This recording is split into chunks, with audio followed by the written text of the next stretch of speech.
দর্শক আসসালামু আলাইকুম। আমি ডাক্তার আহমেদ নাজমুল আনাম, শিশু কিশোর নবজাতক এবং শিশু হৃদরোগ বিশেষজ্ঞ। বরাবরের মতোই আপনাদের সবাইকে স্বাগতম জানাচ্ছি। দর্শক, এই যে বৃষ্টির মৌসুম, যে বর্ষার যে মৌসুম, আপনারা জানেন যে বর্ষার মৌসুম শুরু হয়েছে এবং এই বর্ষার মৌসুমে কিন্তু বাবুরা বিভিন্ন রোগে আক্রান্ত হচ্ছে এবং এই বর্ষায় বাবুদের ইমিউনিটি বাড়ানোর জন্য আমি মনে করছি বাবুদের কিছু খাবার অবশ্যই জরুরি ভিত্তিতে খাওয়ানো প্রয়োজন, যাতে তার ইমিউনিটি বৃদ্ধি পায় এবং বর্ষার বিভিন্ন যে কমন রোগ থেকে বাবু নিরাপদ থাকে। সুতরাং আজকের ভিডিওটি আমি বলবো খুবই ইম্পর্টেন্ট। আমি সবসময় আপনাদের বিভিন্ন ইম্পর্টেন্ট ভিডিও নিয়ে আপনাদের সামনে হাজির হই। তো সেই আলোকে আমি বলবো আজকে যে 5টি খাবারের কথা আমি বলবো, যে 5টি খাবার এই বর্ষার মৌসুমে আমি মনে করছি যদি আপনার বাবুকে দিতে পারেন তাহলে বাবুর ইমিউনিটি ভালো থাকবে এবং বাবুর রোগ প্রতিরোধ ক্ষমতা বাড়বে এবং তার সুস্বাস্থ্যের অধিকারী হওয়ারই সম্ভাবনা থাকবে। তো দর্শক, আজকে সেই তালিকায় যে প্রথম খাবারটির কথা বলতে চাই, যে কোনো সাইট্রাস ফুড। আপনারা জানেন যে ভিটামিন সি আমাদের শরীরে অ্যান্টি অক্সিডেন্ট হিসেবে কাজ করে, অর্থাৎ টক জাতীয় যে কোনো খাবার আপনি বর্ষার মৌসুমে আপনি যদি খাওয়ান, এর ভিতরে যে ভিটামিন সি আছে সেটি আপনার বাবুর রোগ প্রতিরোধ ক্ষমতা বাড়াবে, অ্যান্টি অক্সিডেন্ট, অ্যান্টি ইনফ্লামেটরি যে কোনোভাবেই এই ভিটামিন সি কাজ করবে। সুতরাং আপনার বাবুকে এই ধরনের খাবার দিন। তো আমরা জানি যে টক জাতীয় খাবার বলতে আমরা কমলা বুঝি, কমলা আপনি আপনার বাবুকে দিতে পারেন। পেয়ারা, অনেকে কিন্তু জানে না যে পেয়ারাতে কিন্তু প্রচুর পরিমাণে ভিটামিন সি আছে। পেয়ারা কিন্তু টক জাতীয় খাবার না, কিন্তু পেয়ারা কিন্তু অরেঞ্জের চেয়ে অর্থাৎ কমলার চেয়ে 4 গুণ বেশি ভিটামিন সি আছে। সুতরাং এই তথ্যটা জানাও কিন্তু অত্যন্ত জরুরি। তাহলে এই বর্ষা মৌসুমে আপনার বাবুকে পেয়ারা দিন। আমি বলবো যে যদি সম্ভব হয় কিউই ফল, যদি এটা এক্সপেন্সিভ আমি জানি, যদি আপনি প্রতিদিনও না পারেন, আপনি একদিন পর পর 2 দিন পর পর যদি কিউই ফল দিতে পারেন, বিভিন্ন সুপার শপে পাওয়া যায়, চমৎকার ভাবে আপনার বাবুর ভিটামিন সি বাড়িয়ে অ্যান্টি অক্সিডেন্ট বা প্রতিরোধ অর্থাৎ রোগ প্রতিরোধ ক্ষমতা কার্যকরীভাবে পালন করবে এই ফলগুলো।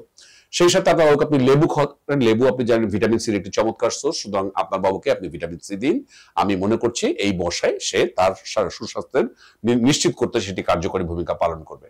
2 নম্বর যে খাবারটির ব্যাপারে আমি আপনাদের জানাতে চাই সেটি হচ্ছে আদা। অর্থাৎ এই আদা কিন্তু আমি আগের অন্যান্য ভিডিওতে বলেছি, করোনাকালীন সময় আমরা আদা কথা আমরা জানিয়েছি। এই আদার ভিতরে যে জিঞ্জিবেরিন, জিঞ্জারোল এবং টারপিন নামে 3টি যে সাবস্টেন্স আছে, সেগুলোর কারণে কিন্তু আদার ভিতরে যে anti oxidant, anti cancer, anti fungal অর্থাৎ ফাঙ্গাসের বিরুদ্ধে, ব্যাকটেরিয়ার বিরুদ্ধে, ভাইরাসের বিরুদ্ধে রোগ প্রতিরোধ ক্ষমতা বাড়াতে সাহায্য করে।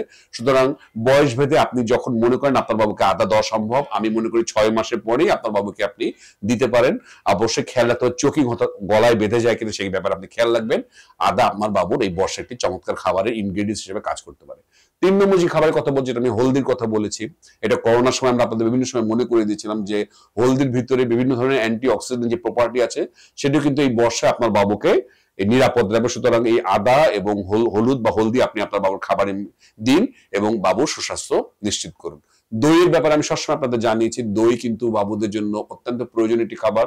এর ভিতরে প্রোবায়োটিক্স আছে যেটি আপনার বাবুর যে রোগ প্রতিরোধ ক্ষমতা বাড়াতে সাহায্য করবে। অনেক মা আমাদের বলেন, স্যার বর্ষা তো পড়েছে এই জন্য দই আমি দিতে চাচ্ছি না, ঠান্ডা লাগবে।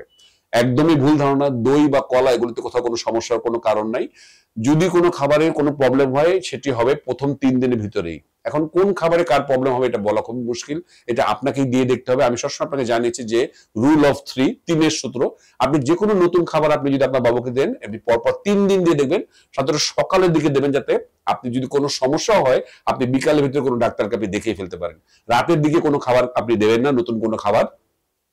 তাহলে যদি কোনো সমস্যা হয় আপনি হয়তো ডাক্তার বা হাসপাতালে যাওয়া নিয়ে আপনাকে বেগ পেতে হতে পারে। সুতরাং এই ব্যাপারটা খেয়াল রাখবেন এবং যদি কোনো সমস্যা না, আপনার বাবুকে নিরাপদে এবং নির্বিঘ্নে আপনি দই দিন। শেষ খাবারটির ব্যাপারে যেটি বলবো সেটা আমি সবসময় বলি, অ্যালমন্ডস বা বাদাম। বিভিন্ন রকম বাদামই আপনার বাবুকে দিতে পারেন। আবারও বলছি, বাদামে কিন্তু অ্যালার্জি হতে পারে। আপনি একসঙ্গে, মারা যেটা করে সব বাদাম একসঙ্গে মিশিয়ে দেয়, আপনি সেটি করবেন না।